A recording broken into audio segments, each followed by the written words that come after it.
Hey everybody, welcome back to Valor Restoration's podcast.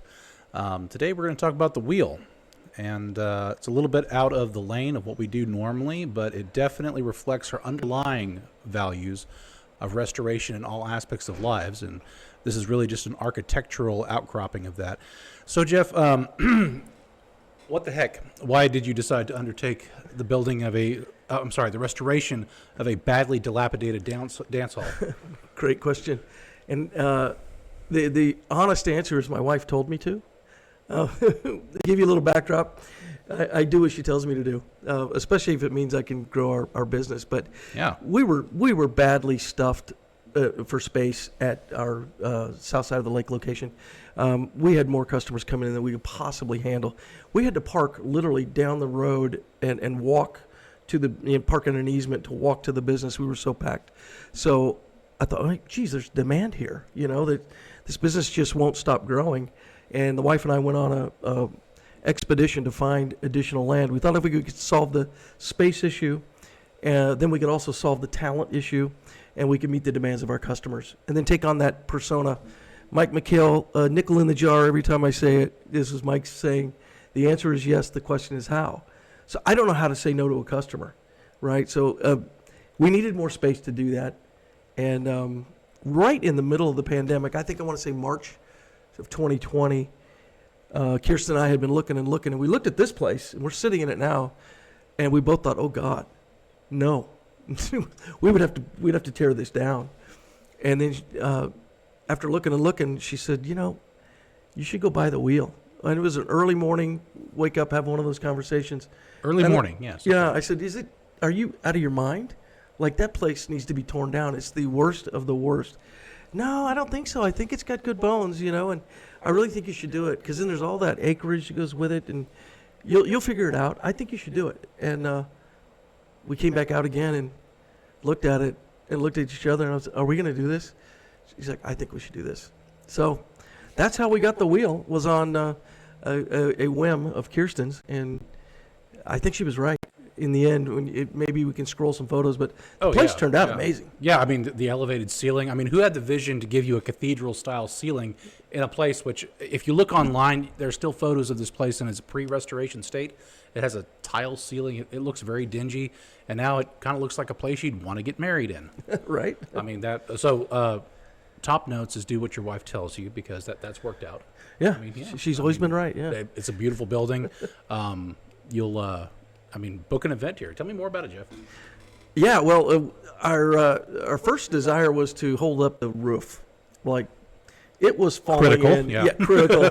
It had a drop ceiling, and we'll show some of those pictures. But if you pull one of the 4x8 plyboard panels holding up the tile, you saw this beautiful roof caving in. And I thought, oh my gosh, maybe she's right. I thought maybe I could just sell classic cars out of there. We tried that. We'll get to that. But sure. I was the worst classic car salesman in the world. I point out deficiencies in the cars, and that never helps. Yeah, candor, not a good trait for a sales guy. It just isn't. Well, I don't know. In the long run, I think it is. But in the short run, yeah, you're going to knock, and you're going to end up selling that car for less than you paid for it after you've picked away at it and found all the boogers. Yeah, sure thing. Yeah. So tell me about the restoration philosophy. Do you feel like this is kind of an outcropping of your philosophy? Nothing we do is practical. Is that fair to say? Absolutely. Nothing we do is practical. So there's a certain amount of sentiment attached to every one of these objects, first dates, weddings, people that used to boot scoot in here. Yeah. So when you think of restoration, you kind of think of it as a lifestyle more than just an object being restored as a purely economic function. Yeah, great question. As human beings, we're always trying to get ourselves back to a better place where we were when we were at our peak fitness and performing at our peak in every way. Yeah. So it's a restorative process. When you get old like me, you're always trying to get back to that younger self you were. Same with the cars. We're trying to make them younger, trying to make them what they were when their beauty was stunning, and everything. And same with this building, looking at it, you were like, Well, it's 8,800 square feet. It's got room. It's pretty big. And Kirsten, again, goes, Sure. Don't tear it down. I came home and told her, we really need to tear it down. That was on the table, right? That was on the table. This thing is a liability. We're going Yeah. to tear it down. And then all of a sudden, wife comes up with this. Okay, Yeah, got she's you. like, that's what you do. You live your life, Jeff, trying to make things better as you leave them. She used to get so mad at me. I'm not mad, really, but just like... You can say it. We're leaving. It's okay. We're leaving an apartment, and we're working our butts off to clean the floors, Sure. to touch up paint. And she's like, well, how much? But she's the same way. I mean, she's doing the same thing, but she'll call an end to it because it's not. We like to leave things better than we had them, even if it costs us something. Sure. And she's that way too. But we call each other out on it, overdoing it. When she and I leave a hotel, the room is spotless before the maids ever come in.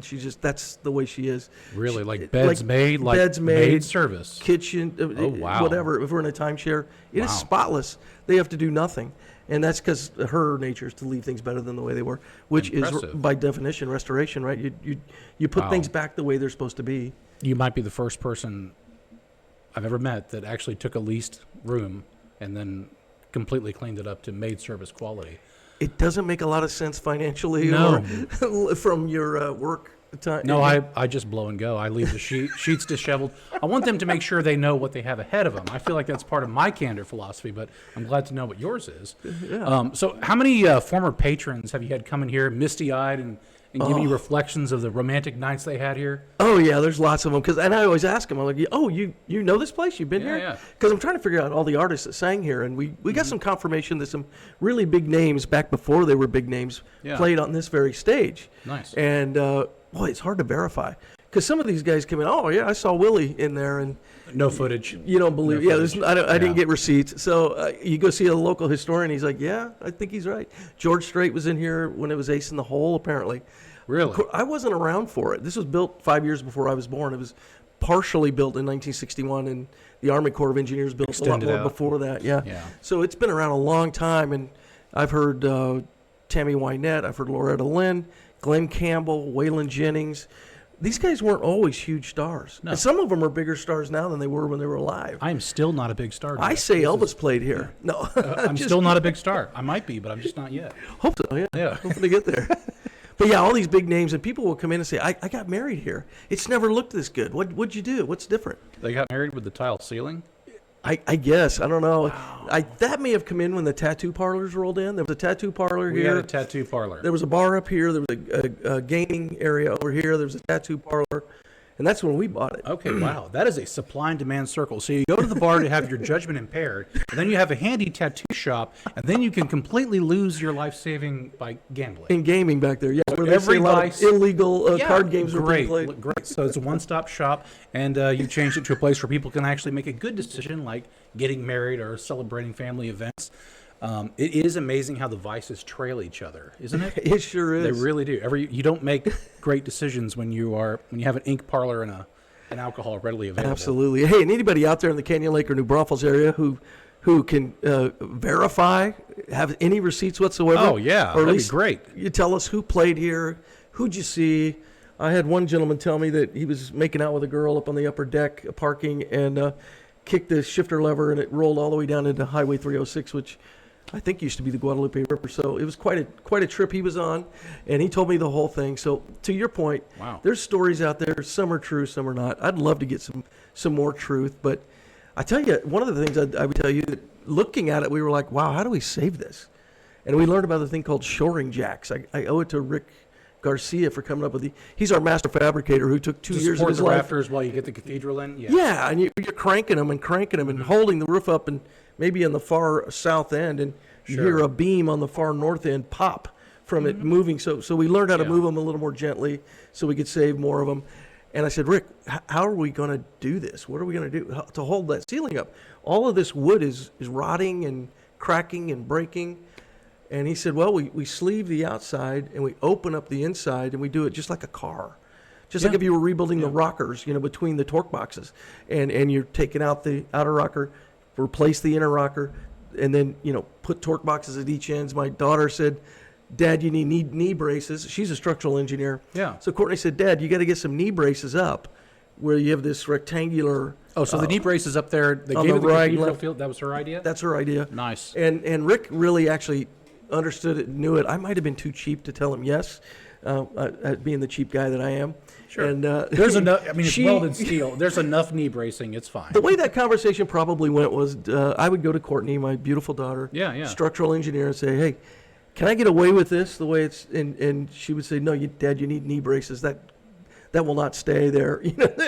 And I go back to Rick and I go, you're right. Let's do the knee braces. Yeah. And then she also came up with the idea, I think it was Courtney, to come up with the king braces up down the Yeah, the center. king post. Yeah. King post, yeah. And Rick put that in. So he took his fab team offline for 2 or 3 years to rebuild this 2 or 3 facility. years. Yeah. Wow, that is a substantial It opened in investment. 2023. We bought it in Yeah. early 2020, I think. But yeah, they were out here for quite a bit of time. I know when I came on, you showed me this place as part of the interview process. I'm like, what does this have to do with automotive restaurant? I thought it was nice. I loved it. Man, the backstory is really, really good to hear. I wanted you to know you were working for a crazy person. I just wanted to be full disclosure. I have worked for crazier, I guarantee you. So That's I right. really appreciate y'all tuning in. Like and subscribe. We got a lot more content coming. And we really look forward to hearing from your feedback. And again, if you have historical information about this building, we would love to hear about it.